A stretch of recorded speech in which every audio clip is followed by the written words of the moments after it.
Bismillah ar-Rahman ar-Rahim, suite à la vidéo qui a été faite auparavant sur le site de la faculté, nous allons continuer notre cours. Je fais juste un rappel que jusque-là nous avons essayé de définir la politique économique, les différentes manifestations que ce concept peut prendre, ainsi que les différentes circonstances dans lesquelles l'État doit intervenir pour réguler l'activité économique en cas de dysfonctionnement ou désordre de cette situation économique générale. Nous sommes arrêtés par la suite sur les objectifs et les instruments de la politique économique.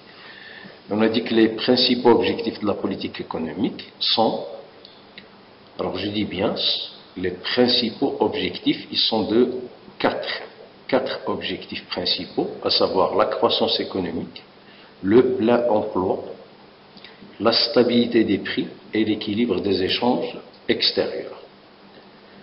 La croissance économique, c'est-à-dire l'État à travers la politique économique essaye de promouvoir, de pousser la croissance économique du pays. Lorsqu'il y a croissance économique, c'est-à-dire il y a création de la richesse, c'est-à-dire il y a augmentation de la richesse qui est créée dans l'État. Le plein emploi, par l'objectif de plein emploi, l'État vise, ou la politique économique vise à lutter contre le chômage, particulièrement, et un usage parfait et massif des potentialités, donc du capital, des potentialités et des ressources dont regorge l'économie plutôt. La stabilité des prix, c'est-à-dire que la politique économique doit lutter contre les augmentations vertigineuses et non contrôlées des prix, c'est-à-dire l'inflation.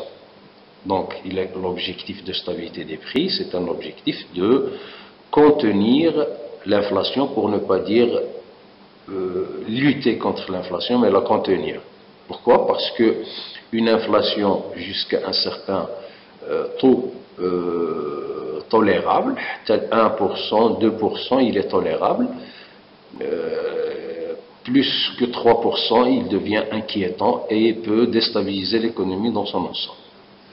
Et enfin, l'équilibre des échanges extérieurs.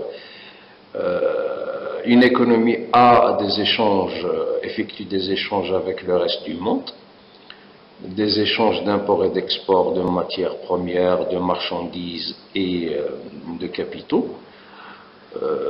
Ces échanges exigent des paiements en devises, d'accord? Alors, l'objectif de l'équilibre des échanges extérieurs vise à équilibrer et la balance commerciale, c'est-à-dire la différence entre exportation et importation, d'accord, et la balance des paiements, parce que lorsque une balance des paiements elle est déficitaire, c'est-à-dire que l'État se trouve dans l'incapacité d'effectuer des achats auprès du reste du monde, et lorsque la balance commerciale est déficitaire, c'est-à-dire que les exportations excèdent les importations, c'est-à-dire que il y a des équilibres qui peut nuire, qui peut augmenter les prix des matières, des produits importés, d'une part, et déstabilise l'économie dans son ensemble. Alors, à ces quatre objectifs, que je répète, la croissance, le plein emploi, la stabilité des prix et l'équilibre des échanges extérieurs, il y a des instruments spécifiques qui sont utilisés pour les réaliser, donc pour réaliser ces objectifs. Les objectifs, les instruments de la politique économique sont le budget, la régulation de la masse monétaire, l'action sur les taux d'intérêt et le taux de change. Alors pour la croissance économique, l'instrument le plus utilisé, c'est le taux de croissance. Donc la politique économique doit agir sur le taux de croissance, faire en sorte que le taux de croissance soit le plus élevé possible.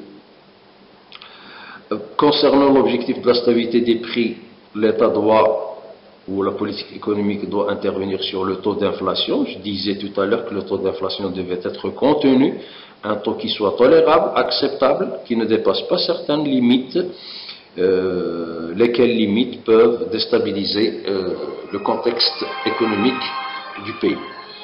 Un taux de chômage où l'objectif du plein emploi consiste à agir sur ce qu'on appelle le taux de chômage. Il faut que le taux de chômage soit un taux qui est acceptable, un taux plutôt simple, un taux élevé de chômage est nuisible à l'économie. Et enfin, l'État, pour la politique économique, a un objectif d'équilibre ou des échanges extérieurs. Elle doit agir sur l'instrument ou le solde extérieur ou le solde des échanges extérieurs. Alors, les 4 objectifs de la politique économique: croissance économique, plein emploi, inflation maîtrisée, équilibre des échanges extérieurs,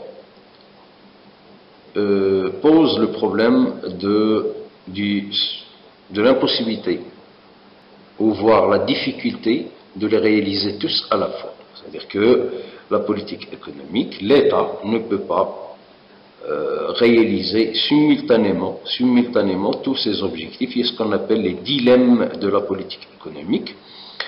On voudrait promouvoir la croissance économique, on tombe dans l'inflation. On voudrait contenir l'inflation, on tombe dans le chômage. Donc, il y a des types de déséquilibre. A été abordé lors de la première vidéo qui a été projetée. Ce phénomène de dilemme de politique économique a été bien étudié par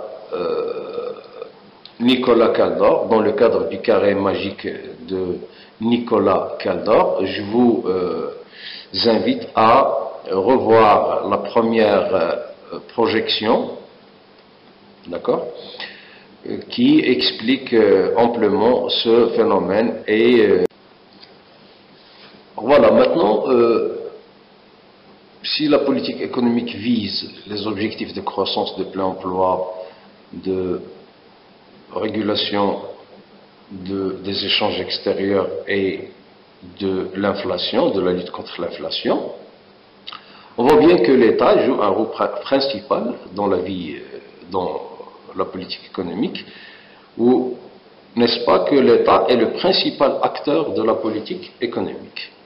Alors, pour aborder le rôle économique de l'État, la typologie la plus souvent retenue pour décrire ce rôle revient ou la repose sur les 3 fonctions proposées par Richard Musgrave dans son livre The Theory of Public Finance en 1959, à savoir 3 fonctions principales: la fonction allocation des ressources, la fonction stabilisation et la fonction distribution ou redistribution des revenus.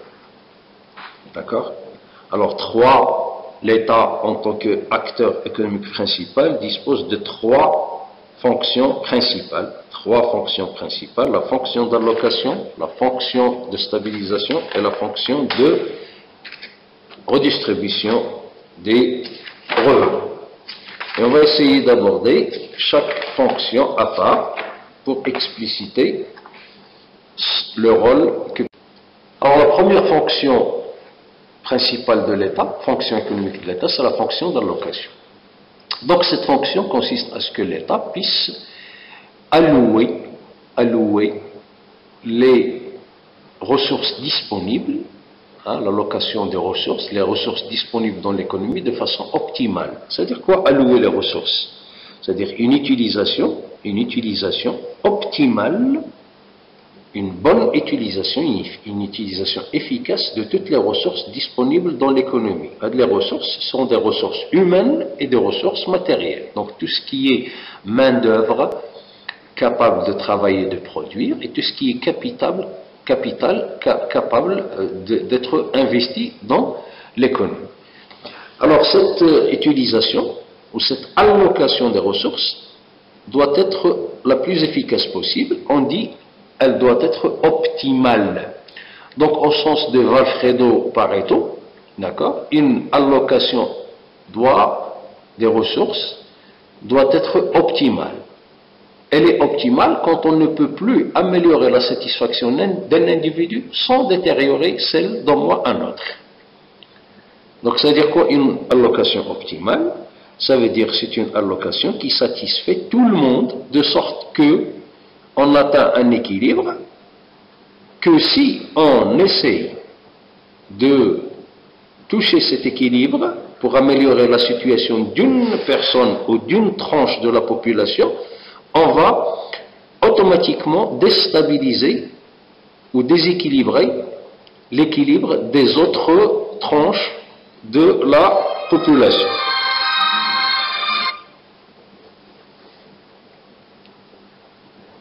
Donc, l'allocation optimale, c'est une allocation qui n'est possible que lorsqu'on ne peut améliorer la situation d'un individu sans détériorer celle d'au moins une autre personne ou d'un autre individu. Alors, par contre, il y a certaines situations et certaines défaillances de l'économie, d'accord, dans lesquelles l'initiative privée et les échanges libres entre les individus ne permettent pas d'assurer une allocation optimale des ressources. Dans ce cas, l'État doit intervenir pour récupérer ou pour retrouver cette allocation optimale. Je nomme des situations dans lesquelles l'action des individus ou les échanges libres entre les individus déstabilisent l'allocation optimale. Alors, le cas le plus connu, c'est les services purs collectifs. Même un service pur collectif. Donc, un service collectif, c'est un service qui est consommé en même temps par tous les membres d'une communauté et pour lequel un producteur privé ne pourrait pas exclure les usagers qui ne veulent pas contribuer au financement de ce service. Attends, un exemple. On va parler de l'éclairage public, par exemple. L'éclairage public. Lorsqu'on pointe, on poste un lampadaire, dans un boulevard, tout le monde consomme cette lumière qui est propulsée par ce lampadaire. D'accord? Alors si une personne nous voudrait, on ne peut pas exclure une personne de la consommation des bienfaits de cette lumière. D'accord? Maintenant l'exemple de la route. Une route, lorsqu'on construit une route, tous les usagers, toutes les personnes peuvent jouir ou bénéficier des bienfaits de cette route. On ne peut pas exclure un usager d'un autre. Alors ce genre de service, l'éclairage public, les routes, etc., est-ce qu'on peut exiger à tout le monde de payer la contrepartie de leur consommation de ces biens et services?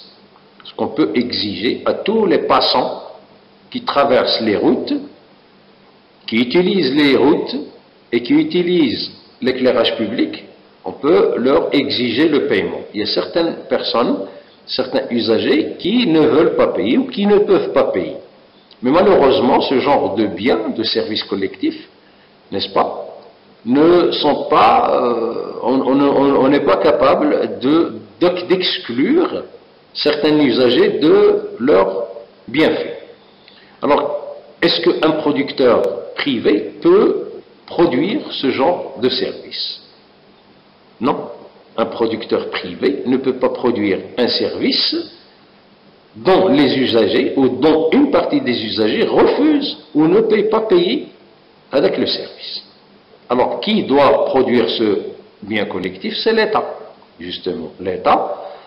C'est l'État qui doit produire ce bien collectif, ou ce service collectif, dont l'usage ne peut exclure personne. D'accord?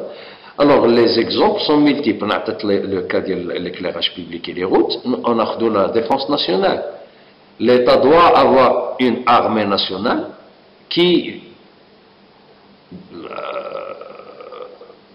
l'armée nationale qui s'occupe de la défense de l'intégrité du territoire national. Qui doit payer cette défense nationale? Qui doit payer ce service de la défense effectué par l'armée? Normalement, c'est tous les usagers, tous les publics, toute la communauté. Malheureusement, une partie de la communauté ne peut pas payer ce service.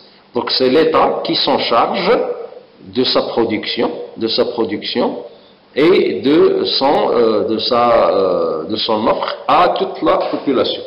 Il y a la police également, l'ordre public, il y a la sécurité des biens et des personnes, la justice, les routes, l'éclairage public, etc.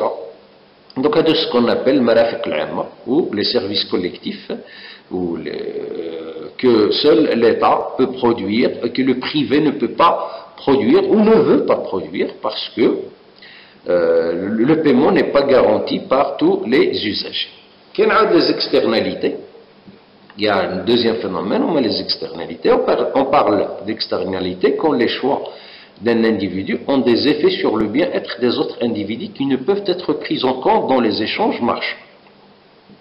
D'accord? Alors, les dépenses de la santé, de l'éducation, etc., induisent des effets externes positifs pour la collectivité. Le bien-être de chacun est amélioré par la productivité plus forte et par le voisinage plus agréable associé aux investissements des autres dans leur santé et leur niveau d'éducation. Les externalités positives, tout simplement, je donne l'exemple, on a donné l'exemple de la santé, mais je vais donner l'exemple de l'enseignement. Lorsque l'État prodigue de l'enseignement, lorsque l'enseignement est donné, est offert à la population elle devient cultivée, savante, alphabète, n'est-ce pas? Le niveau de culture auquel parvient la population a des effets positifs. Les effets positifs, le reste de la société, le reste de l'économie, n'est-ce pas? Les externalités, c'est des effets positifs, n'est-ce pas, qui se répercutent sur l'ensemble de la population. C'est le cas de la santé, n'est-ce pas? Lorsque le système de santé il est bien fait, il rend service à la population, donc on va se retrouver avec des individus en bonne santé. Des individus en bonne santé, c'est des individus qui ne s'absentent pas de leur travail, donc qui produisent. Donc un ouvrier qui travaille dans une entreprise ou un salarié de l'entreprise, lorsqu'il est en bonne santé, il ne s'absente pas. La production de l'entreprise n'est pas gênée par l'absentéisme ou par la faible productivité de cet ouvrier ou de ce salarié.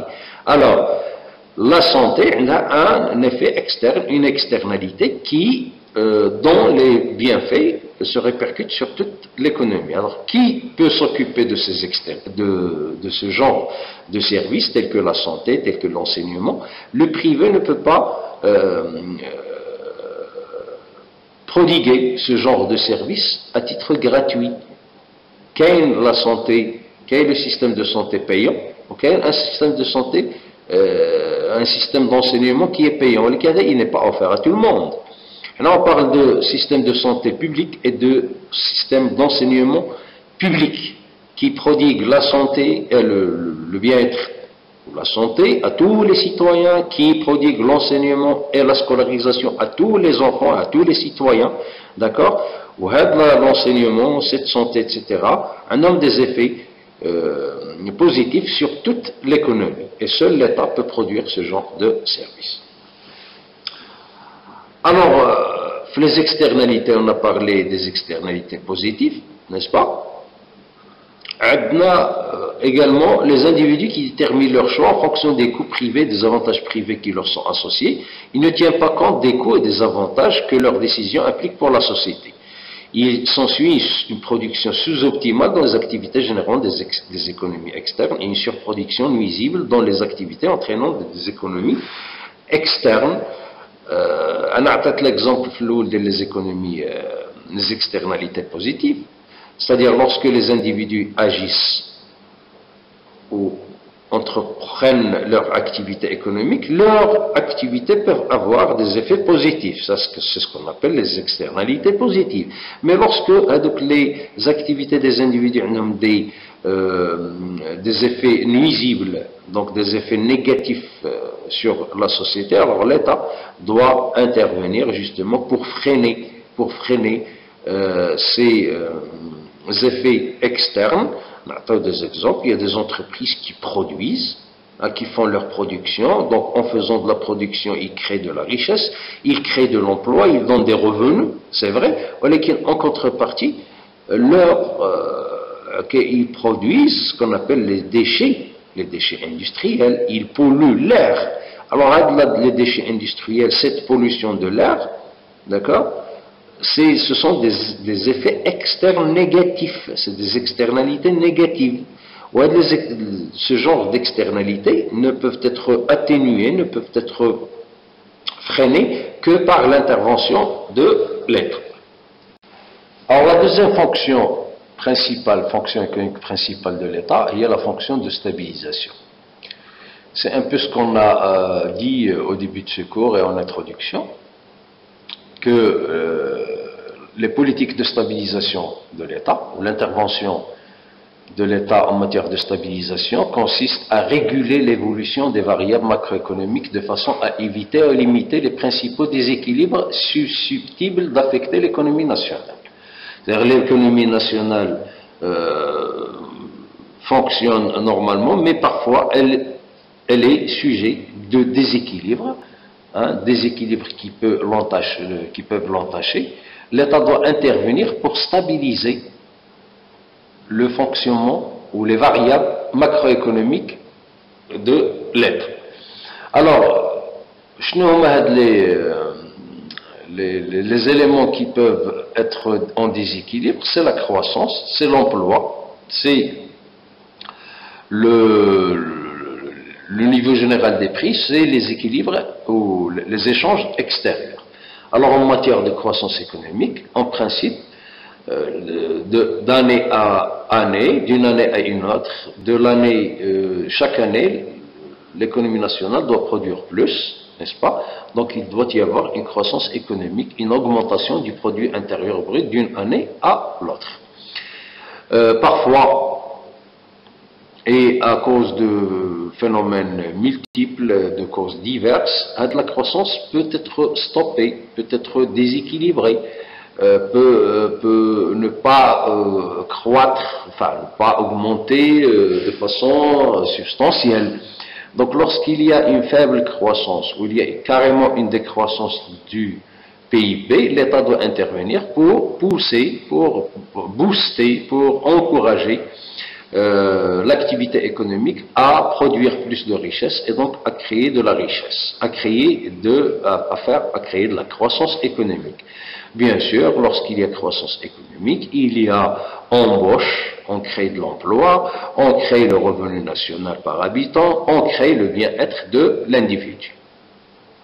Donc, l'objectif, il est compatible avec celui du plein emploi, mais parfois, on voudrait réaliser la croissance économique, comme on l'a dit tout à l'heure, on se croise ou on est buté par le phénomène de l'inflation, ou la stabilité des prix, ou l'instabilité des prix. C'est-à-dire, lorsqu'on réalise la croissance économique, on a tendance à faire augmenter les prix, ou à l'augmentation des prix, grève la trésorerie ou le revenu des individus et crée une augmentation du coût de la vie et par conséquent est nuisible au bien-être des individus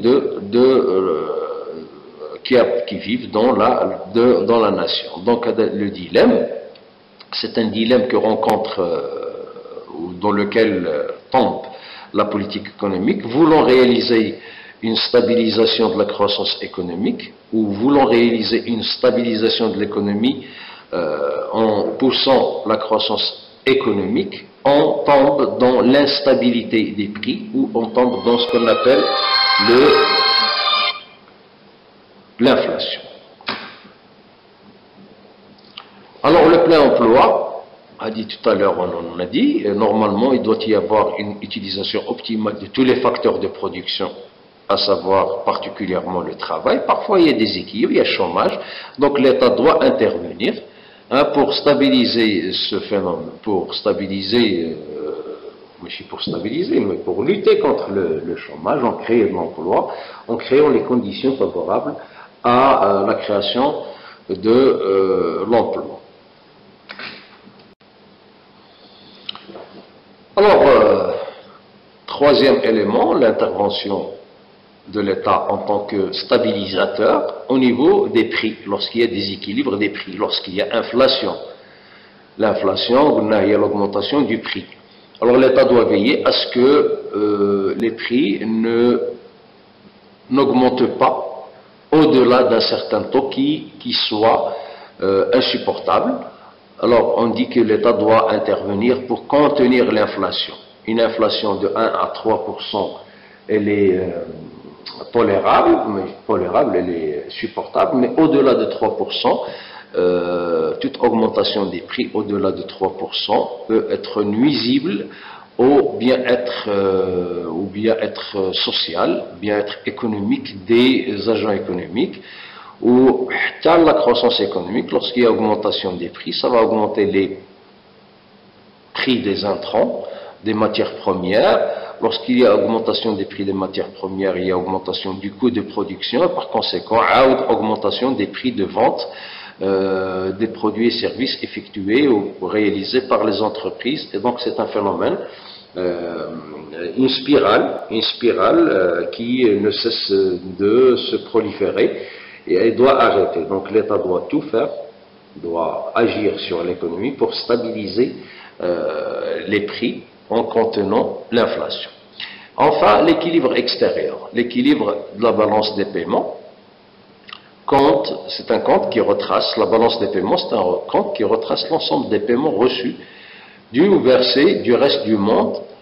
Donc elle comporte trois composantes essentielles. C'est les paiements courants, les mouvements de capitaux non monétaires et la variation des réserves de change du secteur bancaire ou du secteur officiel. Alors, la balance des paiements courants, elle retrace l'ensemble des échanges de biens, de services, de revenus avec le reste du monde. Elle inclut la balance commerciale, les échanges de biens uniquement. Les paiements, n'est-ce pas, la balance de paiement peut être en déséquilibre, c'est-à-dire on doit payer plus qu'on doit recevoir. Et lorsqu'il y a des équilibres de la balance de paiement, cela va se répercuter sur l'ensemble de l'économie. Cela va gréver justement la trésorerie et les réserves de change de l'économie, ce qui est nuisible à l'ensemble de l'économie. Alors, la balance des mouvements de capitaux non monétaires, la variation des réserves de change, la contrainte extérieure à long terme, la contrainte extérieure actuelle. C'est des concepts auxquels nous allons revenir plus tard lorsqu'on va étudier la politique monétaire particulièrement. Ce qu'il faut retenir maintenant, c'est que lorsqu'il y a des équilibres extérieurs ou des équilibres des échanges extérieurs de l'économie avec le reste du monde, l'État doit intervenir pour agir sur la balance des paiements et sur la balance commerciale, pour préserver justement les réserves de change tolérables, lui permettant à l'économie d'effectuer ses achats et ses paiements auprès du reste du monde. Alors le troisième rôle économique de l'État consiste à redistribuer les revenus et la richesse. Alors ici, on voudrait dire que l'activité des individus, ou l'action des individus dans l'économie, produit de la richesse certes, réalise une production certes, mais que les fruits de cette richesse ou de cette production ne se répartissent pas de façon équitable entre toutes les couches de la société. Certains gagnent assez, beaucoup, d'autres ne gagnent que très peu, ou ne gagnent rien. D'accord? Donc il y a une allocation, une très mauvaise répartition des revenus de la richesse ou de la croissance économique sur l'ensemble de la population. Alors l'État doit intervenir dans ce sens pour réaliser une redistribution du revenu, et une redistribution de la richesse entre toutes les tranches de la population. Et ceci grâce aux multiples instruments dont il dispose, à savoir des aides. L'État peut donner des aides directes aux démunis, aux personnes qui ne gagnent pas beaucoup, peut donner des prestations sociales sous forme d'allocation sociale, d'allocation de revenus à certaines tranches de la population. L'État peut donner maintenant des allocations chômage pour ceux qui tombent dans le chômage. L'État peut également utiliser d'autres instruments pour réaliser la fonction de redistribution en réduisant par exemple les impôts ou en réduisant complètement et en remettant à zéro l'impôt pour certains revenus. Lorsque on ne gagne pas assez, on ne doit pas payer de revenus. L'État peut augmenter la barre ou la limite à partir de laquelle les individus commencent à payer les impôts. Donc ceux qui ne gagnent pas beaucoup doivent être exonérés du paiement des impôts. En plus de toutes les prestations, des allocations, allocations chômage, allocations vieillesse, des allocations données aux orphelins, des allocations qu'on peut donner aux femmes veuves, etc., etc. Grâce à toutes ces interventions, l'État participe à une redistribution des revenus et des richesses. Alors, à titre de synthèse, je voudrais revenir sur les différentes politiques économiques. On a dit que les politiques économiques ou la politique économique, c'est l'ensemble des instruments entre les mains de l'État pour agir sur l'activité économique. Ces politiques sont soit d'ordre conjoncturel ou d'ordre structurel, n'est-ce pas? Alors, les politiques économiques conjoncturelles, elles agissent sur les fluctuations économiques conjoncturelles, sur tout ce qui est déséquilibre économique, mais conjoncturel. Conjoncturel, c'est-à-dire lié à la conjoncture économique. Donc, de point de vue temps, ça ne concerne que les durées, courtes durées, 1 année, 2 ans, jusqu'à 3 ans. Donc, c'est des situations de déséquilibre de conjoncture. Alors, les politiques économiques conjoncturelles agissent sur les fluctuations économiques, soit par deux voies, soit par la voie de la stabilisation, par la voie de la relance. C'est-à-dire une politique conjoncturelle a pour objectif de stabilisation, donc stabilisation grâce à la mise en œuvre de politiques en cas d'expansion économique. Les politiques économiques conjoncturelles de relance, la dernière stabilisation, maintenant les politiques conjoncturelles de relance, elles agissent sur les fluctuations économiques par la mise en œuvre d'instruments ou de politiques en cas de récession économique ou dépression économique. Alors, je répète, les politiques économiques sont soit des politiques conjoncturelles ou des politiques structurelles. Conjoncturelles liées à la conjoncture, qui agissent sur les fluctuations économiques, sur les déséquilibres économiques. Alors, les politiques conjoncturelles peuvent être des politiques de stabilisation, qui interviennent en cas d'expansion économique, ou des politiques de relance économique, qui interviennent en cas de récession ou de dépression économique. Les politiques économiques structurelles, elles ont rapport avec la structure, elles agissent sur les structures de l'économie. Donc, du point de vue temporel, il s'agit de politiques qui agissent dans le temps, le moyen et le long terme, donc à 20 ans, etc. Les politiques économiques structurelles, elles agissent sur les structures de l'économie, sur les caractéristiques fondamentales de l'économie. Maintenant, les politiques industrielles, on ne peut pas dire qu'une politique industrielle est une politique conjoncturelle, parce qu'elle n'agit pas sur la conjoncture, parce qu'on ne peut pas dynamiser l'industrie ou la structure industrielle de l'économie une année, ou 2 ans, ou 3 ans. Ce sont des politiques de long ou de moyen terme.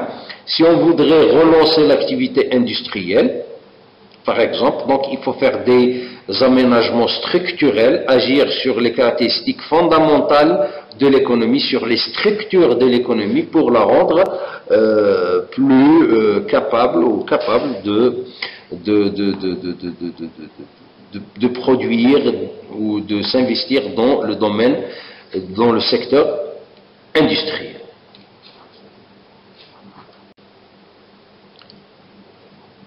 Donc, nous allons aborder maintenant le chapitre sur la politique budgétaire et cela fera l'objet de la section suivante qui vous sera dispensée très bientôt sur la plateforme du e-learning de la faculté. Donc, à bientôt.